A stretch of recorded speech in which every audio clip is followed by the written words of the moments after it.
Welcome everyone to part 2. This is where we get our hands dirty and do some real SEO.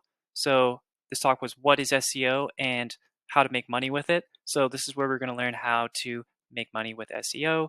You're going to know all the steps, and I'm going to give you tools that are going to help you when you have questions about each of these steps. So you're going to be completely set and ready to go. Awesome, let's go. So first, I have a list here of that you're also going to have. The first thing you want to do is get ChatGPT. So here's ChatGPT right here. Let me hide this. And let's ask it, how do I do SEO, on-page SEO for a winery? So I live in a wine country, so that's the business I'm going to pick as an example of how to do SEO. And look at all this stuff that it's coming up with. Great stuff. Keyword research, title tags, meta descriptions, content optimization, image optimization. You got it all here. And you can get really specific on your questions, and it'll still answer and it'll give you great answers. So use ChatGPT. Here's a link to get it. It's free. Define your goals. If you don't know who you're selling to, then you need to figure that out before you do SEO, because SEO is all about finding the right kind of people to do business with you. And you don't know the right people if you don't know who you're marketing to, right? But we know if this is a winery, they're looking for people who want to have weddings, who want to do wine tastings, who want to be on memberships, that kind of stuff. Okay. Keyword research. All right, let's get our hands dirty. So you remember when I said SEO is about free-ish stuff you can do? So this is the ish part. So it does cost a little money. So one thing you'll need to get, most likely, there are some free keyword research tools, but let's be honest, they give you about 5 keywords that you can use, and then after that you have to pay. So really they all cost money most of the time. So Spyfu is pretty affordable, 8 to 37 bucks a month. The others, 100 to 200. These are wonderful tools, so powerful. I think if you're just starting out, Spyfu is a great option. It's also very powerful, can do a lot of things. I just find I've used both SEMrush and Spyfu. I think SEMrush just has, a few more bells and whistles, but Spyfu gets the job done for me, so I use it. Great. So the first step in keyword research is enter your seed keyword. So the seed keyword is what exposes you to this whole world of keywords that you can rank for on your website. So what would that look like for a winery? Well, let's imagine your winery is in Napa Valley. So you put in Napa winery, Napa Valley. That's what you do. So let's go do that. Winery, enter that. What do we get? We get some directories. These are sponsored. Don't use those. Those are not organic. They pay for that, those places. Visit Napa Valley. So these are all directories I know because I visited them. And then we got Camus Vineyards. This is the first organic single winery result that I can see, which probably means they have some keywords that you could use on your website. So let's grab that. No, I don't want that. I just want to copy that link address. Great. And let's put it in here. This is Spyfu, by the way. Great. Okay, so I want to see the keywords. So these are all the keywords that this website has.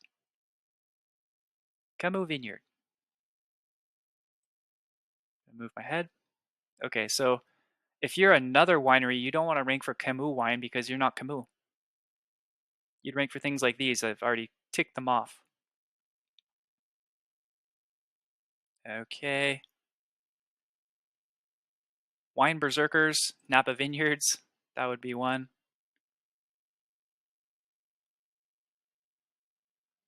Okay, if you look here, look, there's tons of keywords that you could look for, but we're just going to use these for now. And what you do is you come to the top after you've ticked the ones that you want. You click Export Selected, Export as CSV. Great. Now I'm going to come here, and let me just get rid of these. These are bugging me. Trash that. Okay. Yes. Okay. I'm going to delete that too. All right, so we are left with just the keywords we just selected. Okay, so you get the idea. We find websites. You don't have to do just one website. You can go to like many different websites and keep grabbing keywords that are relevant to your business. And then you add them to a list. And that list is going to be right here for me. You can use whatever spreadsheet you like. So I'm using Google Sheets. And then, oops, oopsies. Let's go back. Okay. So what we're going to do is import the CSV file.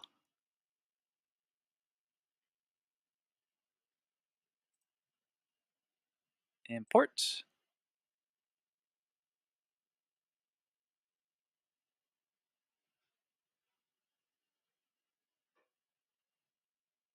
Okay, and then we click upload.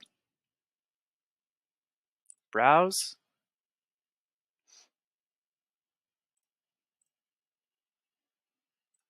And that's our one file that we want to enter. Great. So we want to append to this current sheet. Import the data.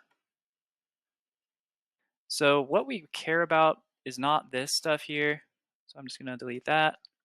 What we care about, let me actually also delete these columns. Okay, what we care about is the search volume and the ranking difficulty. Okay, so we got those. Now what we're going to do is do the same thing, but in Spyfu. So we're going to put our seed keyword into keyword research.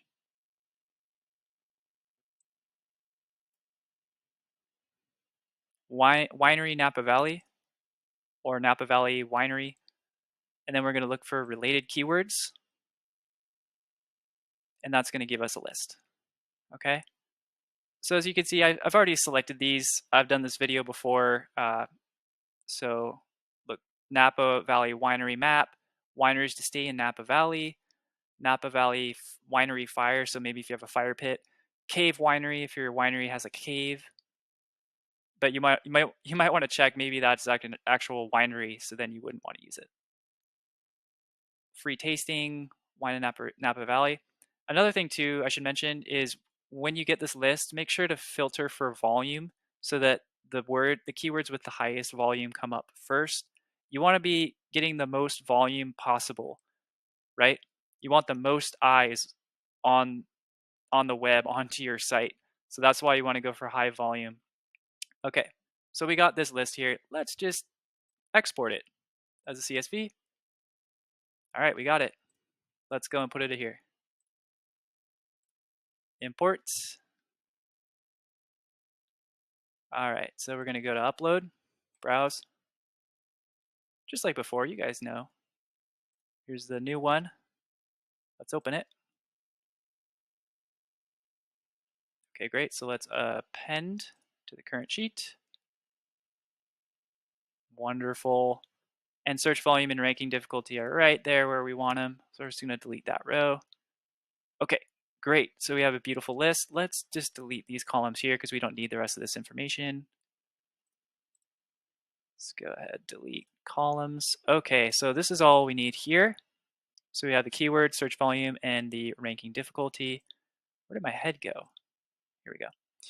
All right, so now what we get to do, if we check this list, so we did the seed keyword for the Google search, and then we did it in Spyfu, and we created a big list of keywords, and now we're going to group them. So let's do that in this spreadsheet. So we're going to make a column to the left, and we're going to say groups. All right, okay. Napa wineries. So this is going to be the first group. So what we're doing is we're grouping keywords that more or less mean the same thing. All right, Napa Valley wineries.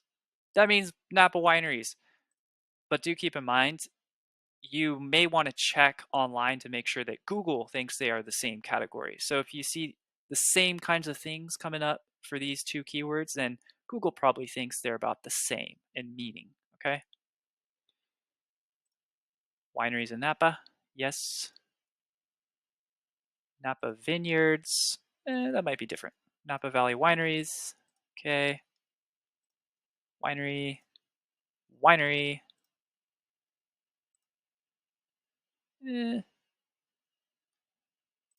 That might be like a winery with an Airbnb, but we'll just say it's Napa Wineries.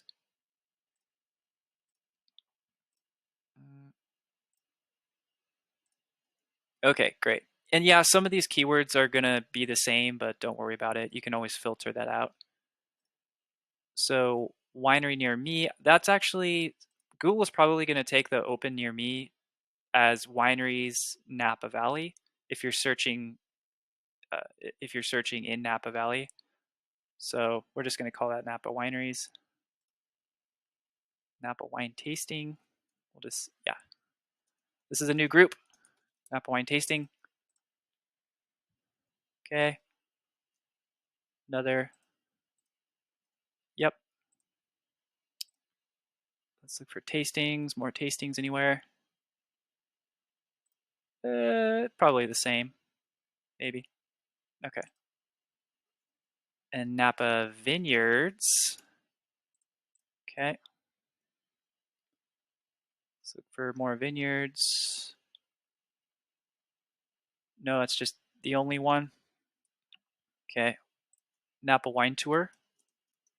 A new group. Okay. Tours, tours, tours, tours, tours. Looks like the only one. All right. Then we got a Napa Wine Map group. Great. Wine map here. All right, just two of those. So like best winery, best Napa wine. Okay, best Napa wineries. Another one here. Those are the same. And then these two are just their own thing. So I'm just going to do that. All right, congratulations. We just grouped these. Now what do we do?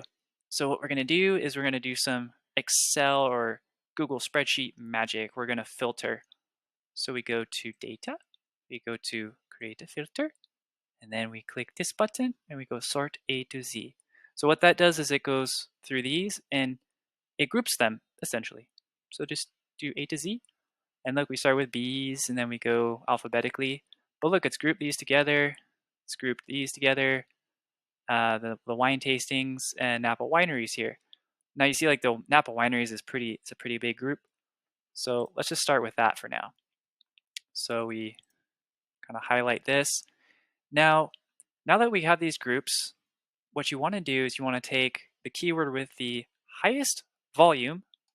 In this case, it would be wineries open near me. So that one, oh, pardon me, it would be Napa wineries right here, this one. Okay. And that's going to be the main keyword. It's going to be your H1 at the top of the page. Boom, Napa wineries. And then below it, you're going to add all these other keywords. Okay. Makes sense? Yeah, it might be a little tricky, but I think you can get it in there. Why? But you don't have to say wineries open near me. Probably don't need to say that because Google's smart. You know, if you have like Napa wineries, it can kind of translate to like wineries near me. But yeah, if you can like get these kind of keywords in there, please do. That's the point of this. So now that you got that, let's do it. So what do we need to do next is create this sitemap. What it is it's before you create the website, you map out where all of your pages are going to go, where all of the keywords are going to go on your website. So it just makes developing the website a lot more easy and straightforward. And it's very strategic too. So you're going to pick the keywords that are going to give you the most bang for your buck, and you're going to start those right away instead of just piecing it all piecemeal together, which doesn't make much sense. So enough said. How do we create this sitemap? Well, you want to use a mind mapping tool. And the one I'm going to use is Figma's Figjam. This is called Figjam. There's also Whimsical. There's a few different ones, but let's just do this. So we have the website. This is your home page. It's going to be My Winery. And then to the left side, we're going to have more of like the informative keyword kind of content. In general, sometimes there can be salesy kind of stuff here, but for the most part, it's more informative. And then over here, we kind of have like the salesy stuff. So for instance, services, you could offer to have a wedding venue at your winery. You could have wine tastings. You could have how to pair wines with food. And those could all be services with sub services. So maybe for the event venue, you could have photography services or catering, that kind of stuff. And then, so this is just your services. And then up here, if you have more than one wine location, you could have like, okay, winery in Napa, winery in San Ynez, winery here. And then if you had even more wineries, you could say like, okay, within that area, we have these 3 wineries. Most likely, you're probably just going to have one. So you just have like one service area page. So it would be winery, your winery name in the location. Okay. So you kind of get the idea here. And then you have location page, like where are you located, legal pages, 401 redirect. Great. Okay, so with that out of the way, where do you put all these keywords and their groupings? So for this first one that we were just looking at, it was winery, Napa wineries, okay? I think that sounds kind of more like a blog category, like what are the best wineries? Sounds more like a blog post to me. So let's just do first, click it. Okay. Napa wineries. What was the word again? Napa. Yeah, Napa wineries. Okay. Napa wineries. That is the keyword. That is the main keyword. And then we're going to do another trick that my coach taught me. So we're going to take the total of all of these, all of this volume here. Let's just do a quick little formula to get I don't want to do everything, just from here to here. Boom. Okay. 16,370. Let's put that in. 16,370. And then we're going to put the keyword difficulty, the toughest keyword difficulty we can find, which, let me move my head, is, looks like 56. So we'll put 56 here. Great. Okay, so that's one keyword what we put in here. And look at all these other options you could have. And we grouped together what 4, I think, right now, but that was just like in a few minutes. If you had way more time, you could just keep doing tons of these pages and filling up the blog area. You could be filling up the service areas. Mostly kind of right here in the blog post and then these service areas. These service pages tend not to uh, they're more for like user experience, so people know what you do. But yeah, you could just totally fill this thing up and have tons of sending out your tentacles into like the Google world, essentially. And what do these numbers mean? So let's say you have another blog post and it's about how to make wine, and then only 500 people total of that keyword grouping are searching, and then the keyword difficulty is, let's say, like really hard for some reason. So which would you choose to do first, right? 16,000 people searching or 500? You're going to do this. Obviously, you would do that first. And when you're making this, you can kind of move these things around, right? So you want to do the one that you would do first and keep this at the top, and then the other ones in the order in which you'd want to do it. Okay? So I hope that makes sense. Moving on. So we're covering a lot of ground. Thanks for sticking with me. I know this is kind of like a fire hydrant of information to the face, but just remember, you got ChatGPT to help you with any questions you have. Mind the 3-click structure. Okay, one more thing I got to say about this. So let's say you're thinking, oh, like I want to have like a nested blog post about this, and then like another nested blog post about this. In SEO world for Google, if you have something that's nested 3 or more clicks away, so let's say like 1 click, 2 click, 3 click, you don't want to go nesting very deeply, because the authority of the pages diminishes the further away you get from the main page. So stick close to the main page with all your posts, all right? So don't do that. Order pages from top to bottom. Okay, we already covered that. On-page SEO. So let me just give you the 80-20 of on-page SEO, and we'll use the example of this Camus Vineyard over here. So the 80-20 is you want to have what's called an H1 at the top of the page and then content below it. So let's see if they have a page here that we can use an example. Explore. I just clicked explore. It's taking me here. What do we got? Wines. Yeah, let's do wines. Okay, let's just go to the top and we're going to click this. This is an SEO kind of tool you can get for free. So first we're going to have an H1, Camus Suisson Vineyard. Where is that? Camus Suisson, maybe it's like right here. Camus Suisson Vineyard, or maybe they've hidden it. But essentially, so for every page you do, you want to have that H1 tag, and that's going to be your main keyword for the page. It should be at the top. Do that. Have that as your H1.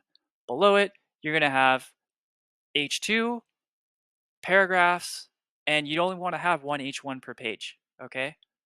So have that H1 at the top of the page, and then have content below it.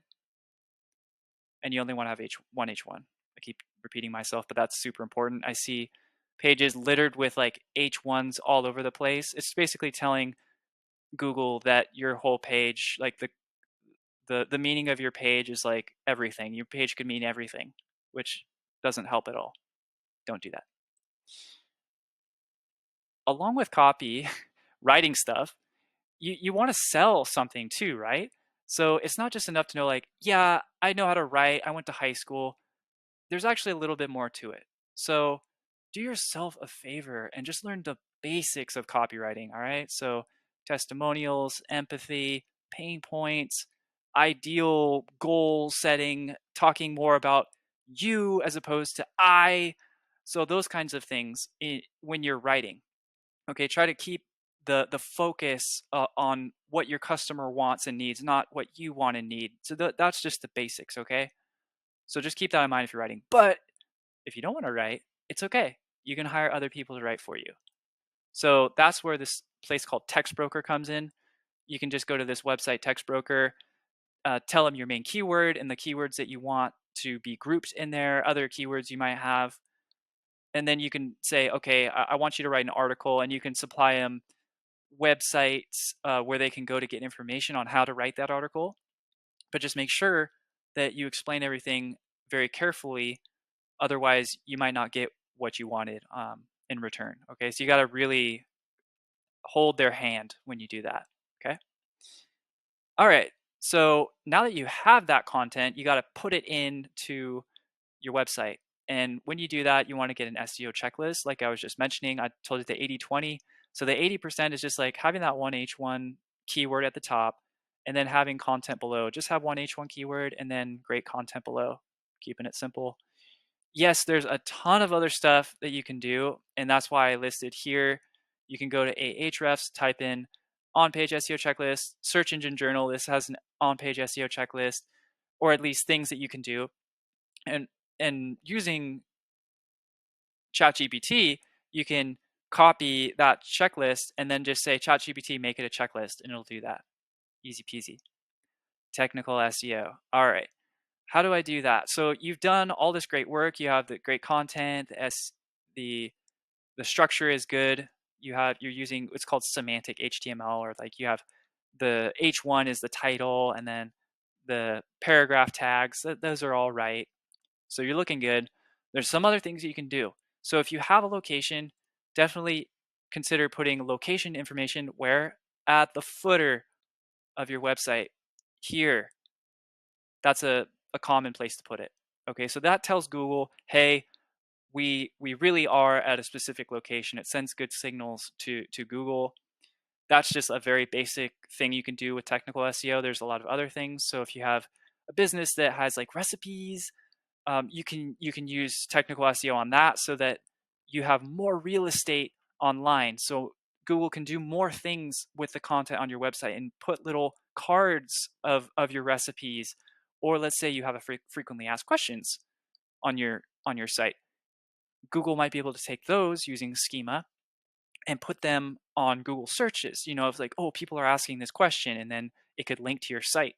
So it's just more things Google has to put your website in front of more people.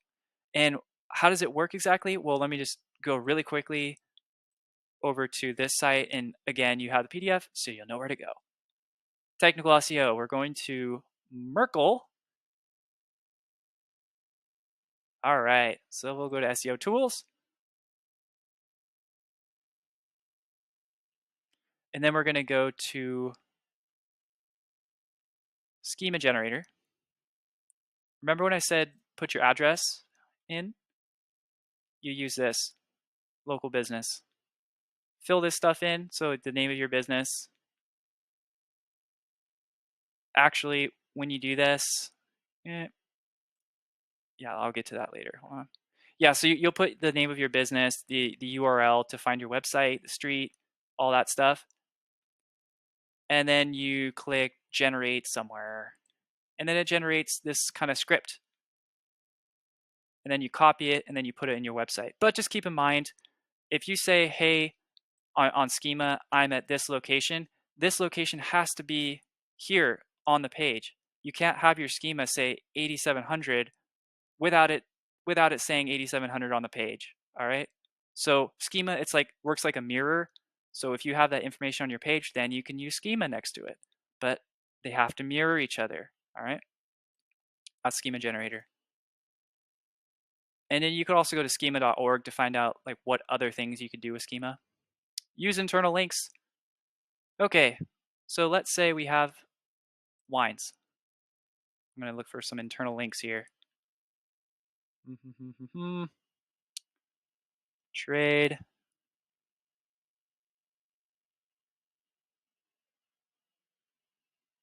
Okay, this is taking a little while. So internal links are links within your website that point to other pages on your website. And Google likes this because Google can better search your website, and it makes your website a little bit more interconnected and can actually increase the authority of certain pages, right? So if you have a page that's nested 3 clicks deep, which might not have as much authority, you could link one page that's maybe, on the first page or the second page to that page to kind of give it more authority. So that's the kind of idea. Put your site on Google Search Console. So Google Search Console is this, right here. And why do we care about it? What's cool about Google Search Console is when you put your website onto here, it allows you to tell Google, hey, I just put on a new page on my website and I want you to index it ASAP. If you don't use Google Search Console, you just got to wait for Google to get around to looking at your site and then deciding, oh, you got a new page. Okay, I'll put you online. No, you want to just instantly have Google look at your site and say, oh, okay, you got the new page. Great, let's start ranking you right away. So that's why you use Google Search Console. Another cool thing is it tells you if you're not indexed, which it can be very important. So it's a great tool. Make sure to have your website on it. Speed check. So we want to make websites that are fast, right? So under 2 seconds. Let's check out Camus Vineyards just as an example. So you just take your website, put it in here, and check it out. If it's above 2 seconds wait time, then you might want to take a look. Let's see, did it pass? Failed, unfortunately, for mobile. Passed for desktop, great. So what you can do here, in my experience, it's images that usually slow the website down. Images and plugins.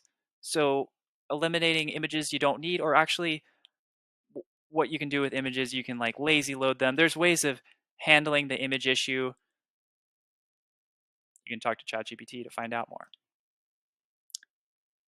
Great, so we covered speed check, get on Google Business Profile. All right, so let's look at Google Business Profile. This is kind of like, could be its own talk, but I'm just gonna give you like the quick and dirty. So Napa Winery. Let's just do Napa Winery to see if we can get some. Aha, here's a few. Great. So this is Google Business Profile, and here are some Google Business Profiles. This. What do we care about?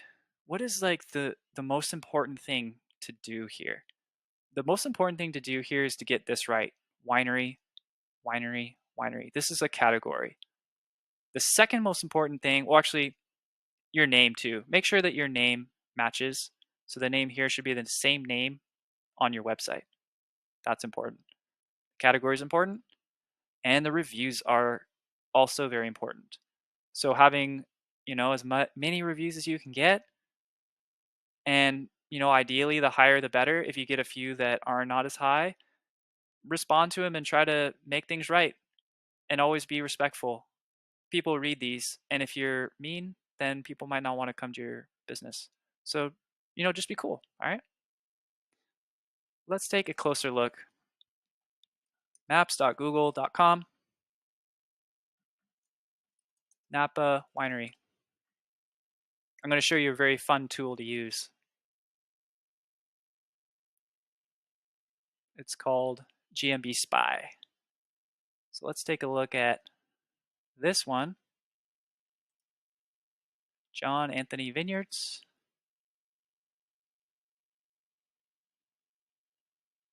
All right, sorry, it's taken a little while.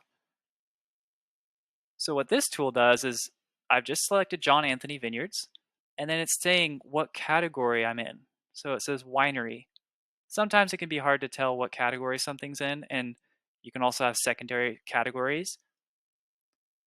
If you're ever in doubt what your category is, you can use a tool like this. Look at other businesses that do the same thing you do and see what categories they use. If there's a common thread, then that's probably the main category you should choose. So you should do this research before you create a Google Business Profile. And another thing, this is really only going to work if you're a local business. If you're not a local business, probably not going to work, because when you go to sign up, they ask for a video recording of you at your business, and also your business to have videos of your business equipment. So just FYI. Great. And did you notice how much visibility there is with Google Business Profile?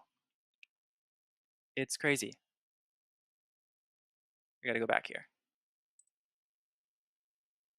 It's free. It's free to be on Google Business Profile, by the way. So there's no reason why you shouldn't do it. Look, it's like the very first thing you see on the page. Holy smokes. Do it. All right. Get on relevant directories. So you noticed when I put in Napa Valley Wineries, there was all kinds of directories, right? Those could be paid. You might have to pay for those. So you might want to consider getting on it, but also, could be expensive.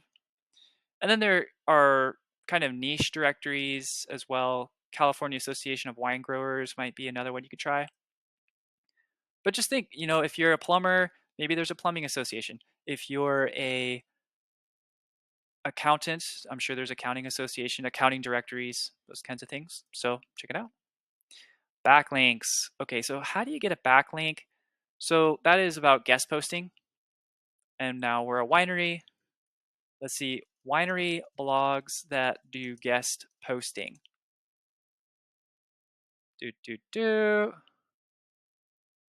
Category archives. Top 10, 11 wine blogs. Here we go.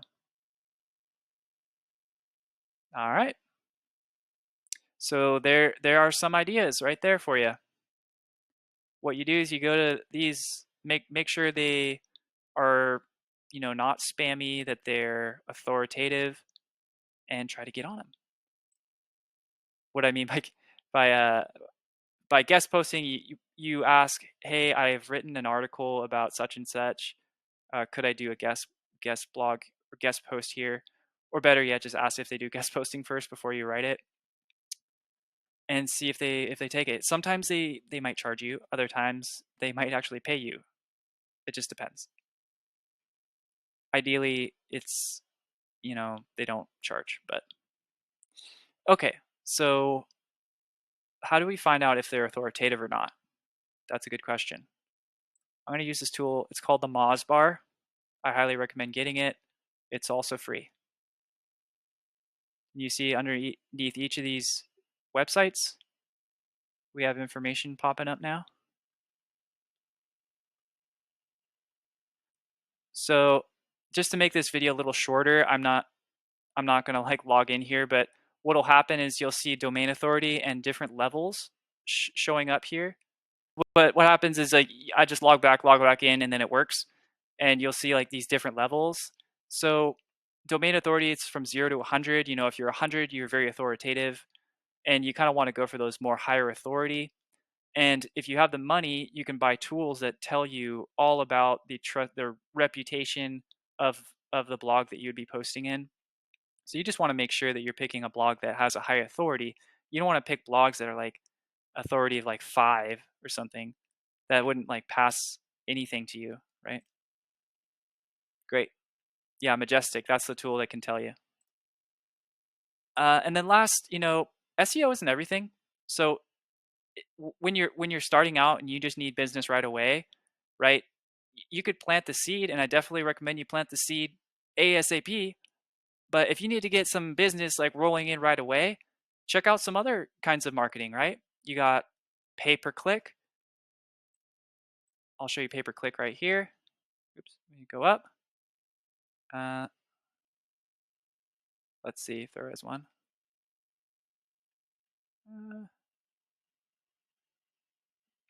Okay, so there isn't a pay-per-click that I can see on this page, but usually you'll see like the word sponsor next to it, and that's usually like a pay-per-click kind of thing. It could also be a Google local service ad. So with pay-per-click, every time someone clicks to see your website, you get charged. With Google local service ads, I believe you get charged when they call you, not necessarily when they click. And then there's Facebook, Twitter ads, there's print ads. You could do like a mailing campaign. I recently did one. It's called EDDM, Every Door Direct Mail. You print out a bunch of flyers and you tell the USPS, hey, drop this at every single door on the route. It's another way to get your name out. Email marketing, cold calling probably wouldn't work for a winery. But yeah, you just got to get creative because SEO takes a little while. So while you're waiting to get all that fruit from the SEO tree, you could be doing these other things and getting business right away. And then once the SEO starts to kick in and you start getting all this kind of like organic traffic hitting you and saying, hey, I'd like to go to your winery. And then you can kind of dial back on these more expensive forms of marketing, right? All right, so we've done all this work. What are we going to get out of it, right? Okay, so I'm going to attempt an ROI calculation with a winery. It's a little challenging because a person that comes to a winery could just pay $15 to do a wine tasting and that's it. They could become a wine member and maybe they could pay 2, 3, 5,000 over the course of their life. They could have a wedding at the winery and it could cost 30, 40,000. Who knows? So I'm just gonna say, let's just average it out and say $200 a person lifetime value. Okay. Now, looking at our schema here, sorry, our sitemap, the sitemap here. Let's just look at this one keyword, 16,000. So if we could get eyeballs on our website, 16,000 eyeballs, what would that be? What would our return be? And assume the customer lifetime value of any person that visits the winery is going to be $200. All right. So this is the formula. ROI, volume. So what was that? That was 16,300 times click-through rate. What is that all about, huh? So if I click in here, that is a click-through. And the click-through rate is going to be higher if you're higher up on the page versus lower. That click-through rate, so for every person that visits this page, the click-through rate says, okay, like of those people, what percentage click in? And it's between 5 and 20%. Yes, 5 and 20%. So let's just say it's 10%, okay? 10%. And then we're going to say, okay, of the people that are now in the website, how many of those are actually going to come to the winery, right? and that's between 1 and 4%. And I've heard that 3% is usually the number. So we're going to go with 3% times the customer lifetime value of $200 equals, all right, time to use a calculator. Okay, so 16,300 times 10% times 3% times 200, $9,780 per month. That's why we're doing this, folks. That ROI, 9,780, and that was just one keyword, right? So imagine all those other keywords, and then you can kind of get the picture like, okay, yeah, you could probably make some money doing this. And by the way, once you have those pages up, you don't have to pay for every single click that people click to get into that website if you're just doing SEO, right? So think about that. So that's a pretty good return on investment right there.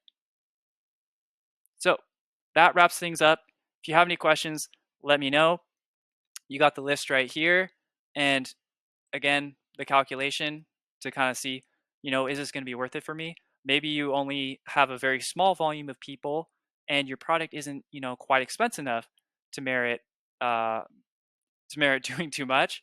But I would say even then you could at least do a little bit of SEO to get your name out there. I guess what I mean is if there's some people that might not benefit from paying someone else to do SEO for them because their product just isn't expensive enough for them to get a good return on investment. But if your customer lifetime value is significant and you have significant volume, then yeah, SEO is definitely worth it. All right, thank you everyone. Thanks for hanging out. This has been a long haul, but I hope you've come away with some great information. Cheers.